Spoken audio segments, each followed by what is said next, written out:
Hello and welcome to episode 2 of the FIFA World Cup Diaries, Madrid.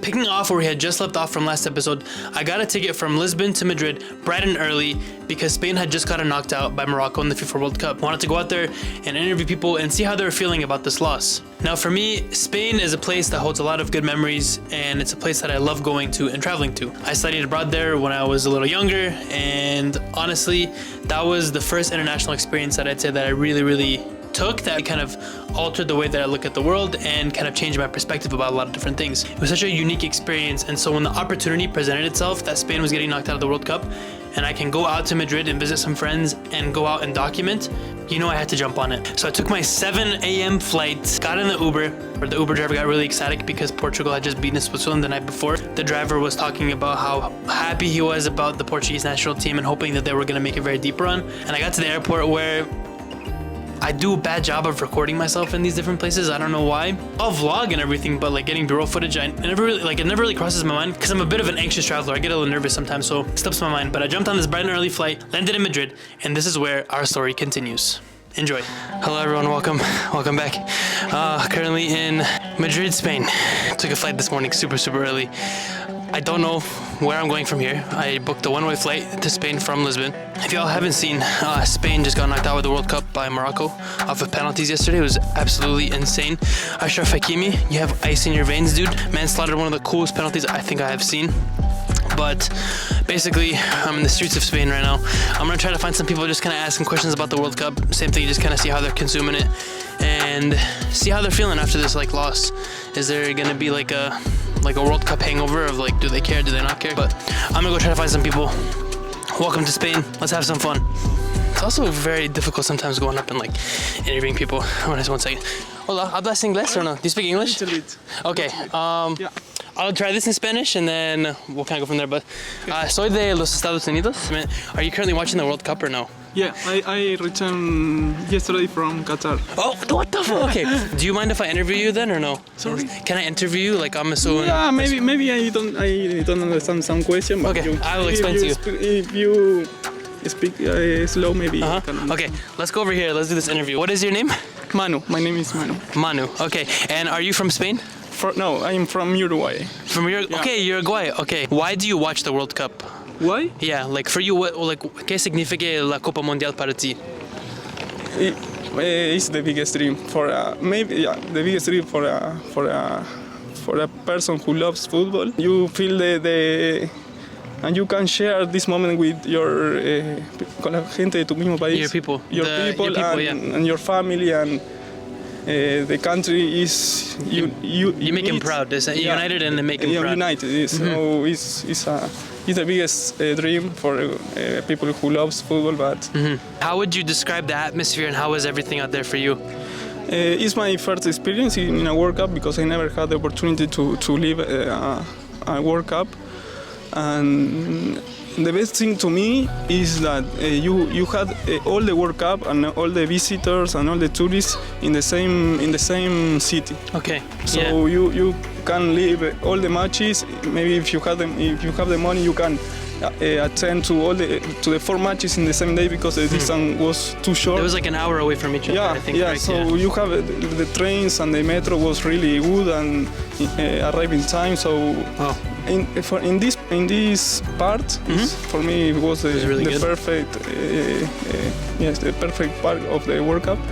And then, who do you prefer? Are Leo Messi or Cristiano Ronaldo? Maybe Messi because he's from Argentina and Argentina is next to Uruguay. So, and in the World Cup, I had the opportunity to see about the Argentinian fans, all the things that they do to come to the country and to live there and they are crazy people. They travel maybe 10 days in a car to attend to Qatar and they really do crazy things. When I see this, when I saw the Argentinian fans, I say, okay, they need to win the cup. They deserve, merecen. They deserve to win the cup because they, for me, are the best country in the world. Amazing. Thank you. Manu, thank you, my friend. I appreciate Have a it. nice day. You too, my man. Thank you so much. All right, y'all. So very cool conversation with Manu. We finished interviewing, and then he told me a little bit more insight about getting to the World Cup and how for Uruguay, like, football is a religion to them. And so super cool. I'm gonna try to find a couple more people that we can interview, but dude, this is why I do this stuff, man. It's fun to just talk to the people and just experience all this stuff. With the first interview under my belt, it was time to walk around Retiro Park and find some more people. What is your name? Hey, Emilio. Mariela. James. I'm almost getting beamed by the sun. I'm gonna stand right here. All right, James and Sam. And where are you from? Melbourne, Australia. I'm from Mexico. Mexico. England. Yeah, from England as well. And have you guys been watching the World Cup? Of course. Of course, yeah. Well, not anymore since we're out, sadly, but Okay. yeah, I was, yeah. Yes, but I stopped. Of course. Is it coming home? It's definitely. It's coming It's coming on. home? Okay. Flashback. The very end for England. One step further than End of flashback. How did you guys feel when like USA fans were like soccer is coming home? How did that make you guys feel? I'm just curious. It's just a bit of fun, really, isn't it? Okay. They don't know what they're talking about. Listen, it finished 0-0, so is it called soccer or is it called football? It's called football. You play it with your feet. I don't know. And then do you guys call it soccer or do you guys call it football in Australia? Soccer. Footy is footy. I don't know, man. Footy is footy. Yeah. Footy's footy, okay. How did you feel to get out of the group stage? Because I feel like that was a very big... Yeah, so I mean, for Australia, that's like winning the World Cup for Okay, us. So nice. the fact that we qualified in the we didn't straight qualify. We had to beat Peru, I think. That was a big achievement. And then the fact that we actually won a game and then won a second game and got out of the group is like, equal best we've ever done. So it's Nice. it's as good as winning, I guess. And why do you watch the World Cup? I don't know, it's the feeling that with all my friends, like everybody is talking about it and we gather around. So I think for my friends. It's just like passion of the nation. Like, England is such like a football engrossed country of like one of the biggest leagues in the world in Europe, and yeah, it just kind of translates over to the national team. And we've not done well for so long that the fact that the team's had success in the last few tournaments is kind of like, you know, everyone's just right up for them trying to win. Like, brings people together. It's a really good way to feel a part of something and connect with other people on something mutual, and you can forget about what's happening in the world and you can just enjoy like 90 minutes. You only care about winning the game. It's really like unifying. More than just football, I think it's really a part of like where every country and a lot of people get together. I love it because everyone like speaks that one language. Like, you know, we were speaking to Morocco fans last night, for example, Nice, okay. or I have my friends in Mexico, and we're speaking a lot more these last few weeks because we're all speaking about the games. Yeah. So it just brings everyone together really as well. And obviously, if your country's doing well, it's a lot more. better, It feels a lot So better. this was like pretty big for Australia to kind of make the run that they did. Yeah, and it's like any sporting World Cup. It's the passion of Australian fans is like massive, and they get behind their team. They want them to do well. So when something like this comes up and we actually do well, it's pretty big. Yeah. So like it's 4 a.m. the games are on, but like the fan zone equivalent in Melbourne is packed out, and Sydney is same. So Would you choose Lionel Messi or Cristiano Ronaldo? Messi. leave Ronaldo with the Portuguese. Yeah. Okay. Messi. I'm a Ronaldo fan. I just think he's an absolute machine. Okay. He prefers the natural. Yeah, why do you pick the natural talent for Messi? Or? He's natural talent. Like Ronaldo, don't get me wrong, he's an amazing player, but he's like the player you'd build. But Messi is like something you can't build because he has something that nobody else has. Riding the high of these interviews and the new friends that I had made, I was still hungry to find locals willing to speak with me about what their thoughts were on the FIFA World Cup. It's always so cringe doing these little walking clips, I swear. Hola, mi nombre es Sandra Zapata. Y el mío Andrés Felipe Ríos. David. Neil. Adriana, mucho gusto. Mucho gusto, el placer es mío. ¿Y por qué miras la Copa Mundial? La Copa Mundial la miro por entretenimiento. Me gusta ver también los jugadores, las técnicas. Me gusta mucho cómo hacen el manejo con el balón, las jugadas. Primero porque estuvo participando mi país, pero también porque el fútbol es un deporte que me gusta bastante. Okay. Porque me gusta el fútbol desde pequeño. A mí me gusta, es una forma de entretenerse, marcar las anotaciones, las posiciones, mirar quién va a ganar, hacer sus apuestas.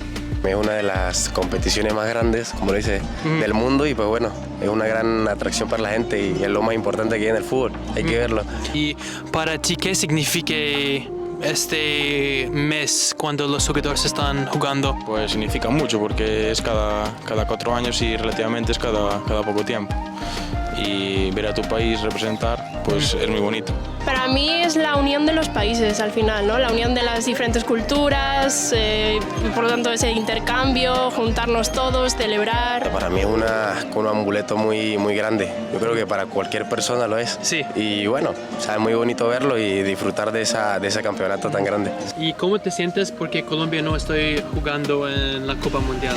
Listo, es triste ver que Colombia no está en el Mundial porque cuenta con muy buenos jugadores de talla internacional, pero vinieron otros países e igual es entretenido. Sí, no es la misma motivación, sí desmotiva un poco no ver el equipo de la selección de uno, a la que uno le haría mucha fuerza, pero igual uno lo ve, pues sí es triste. ¿Y cómo te sientes? Porque ayer Marruecos gané a España, ¿cómo te sientes? Un poco frustrado, la verdad, pero bueno, no pasa nada, ya cada 4 años ya habrá otra oportunidad. Bueno, fue un poco sorprendente para todos, yo creo, ¿no? Porque en teoría jugábamos como favoritos, pero bueno, al final es un deporte en el que todo puede pasar y así fue. Tenemos buena generación de jóvenes promesas y malo será que en los próximos años no podamos ganarla otra vez. ¿Cristiano o Lionel Messi? Cristiano. Messi, con Messi. Cristiano Ronaldo. ¿Y por? Soy del Madrid. Ok, ¿a ti te gusta Madrid? Sí. Ok. Messi. Messi. Messi. ¿Y por qué Messi? Me parece más completo. Pues no sé, es su forma de jugar. Cristiano Ronaldo me parece un gran jugador, pero jugador más completo Messi. Siempre lo he creído. Gracias. Un placer. Mucho gusto. Gracias, amigo. Chao. Mucho gusto. Gracias. I could now leave Retiro Park in Madrid, feeling very content with how the day went. Job well done, but not finished. I've just finished a bunch of interviews today. Super fun. I think today I was reminded of the beauty of the World Cup and how it really does unify people. Like I spoke to so many people from different parts of the world who are consuming and watching the World Cup, and so super cool. Dude, the birds again, it's like they don't make noise. I click record. This is something that happens every 4 years. Yo, birds. Take it easy, we're recording here. It's very fun to just talk to people and kind of ask why they consume me like the World Cup. I don't know what I'm going to be doing tomorrow. I might go to Morocco, might stay here, might fly to London, who knows. But basically the plan is to try to end up in like 2 more countries to document how people are watching the World Cup and what they think and why they watch, because for me that's at the end of the day what I'm curious about. I think I'm going to enjoy this lovely sunset that no longer exists because I took so long to record, but I'm going to stand and enjoy it for a little bit, and yeah, we'll figure out what we do tomorrow. We move. All right, good morning, yo. Didn't actually do much yesterday. It rained a lot. Alright, it's raining so much. Like I was drenched. So I couldn't really go out and record yesterday. Decided against flying to Morocco. And I'm flying out to London because England and France play tomorrow.